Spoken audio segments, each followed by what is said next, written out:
Run out হয়ে যাবার পর মালান ও তামিমের সাথে দ্বন্দ্ব লেগেছিল, এমনটাই টিভির সামনে বসে খেলা দেখা দর্শকেরা মনে করেছিল। অথচ এবার তামিম ইকবাল খান নিজে থেকেই ফেসবুকে এসে জানিয়ে দিলেন যে মালানের সাথে তার কোনো ঝামেলাই হয়নি মাঠে, বরং রান আউট হয়ে যাবার পর মালান তামিমকে সরি বলেছিল।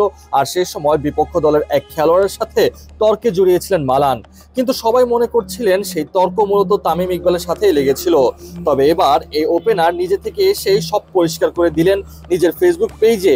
এই বিষয়ে তামিম বলেছেন, অনেকে আমাকে জিজ্ঞাসা করছেন মাঠের ডেভিড মালানের সঙ্গে কিছু হয়েছিল কিনা, এটা নিয়ে নাকি অনেক আলোচনা হচ্ছে, অথচ আমার সঙ্গে মালানের কিছুই হয়নি।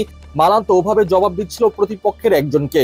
মাঠে দুই ব্যাটসম্যানের ভুল বোঝাবুঝি হতেই পারে, তাৎক্ষণিকভাবে হতাশা প্রকাশ করাটাও স্বাভাবিক। আমি রান আউট হওয়ার পরই মালান হাতের ইশারায় সরি বলেছে।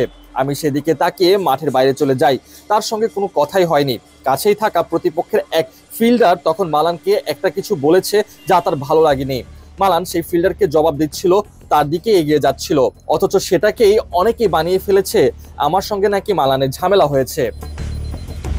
এরকম অনেক সময় অনেকে টিভিতে দুই একটা দৃশ্য দেখে নানা রকম ধারণা করে ফেলেন। গত কয়েকদিনে আমাকে নিয়েও এরকম হয়েছে, কিন্তু কোনো ঘটনা তো হুট করে হয় না, এটার পেছনেও অনেক ঘটনা থাকে। মাঠে এরকম অনেক কিছুই হয় যা টিভিতে পুরোপুরি ফুটে ওঠে না, এবং সেটা উচিতও নয়, ধারণা নেওয়া উচিত নয়। যাদের নিয়ে ঘটনা, যারা মাঠে থাকেন তারা সবকিছুই জানেন।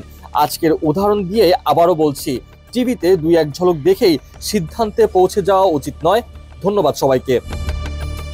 মূলত গেল ম্যাচে তামিম 14 বলে মাত্র 8 রান করে রান আউটের শিকার হয়েছিলেন। এই 8 রানের মাঝে একটি 4-এর মার দেখতে পাওয়া গিয়েছিল তামিমের ব্যাট থেকে। বর্তমানে তামিমের যে ফর্ম, সে বিবেচনায় এই ম্যাচেও ভালো ইনিংস দেখার সম্ভাবনা ছিল তামিমের তরফ থেকে, কিন্তু ভুলবশত রান আউট হয়ে যাওয়ায় সেটা আর সম্ভব হয়নি।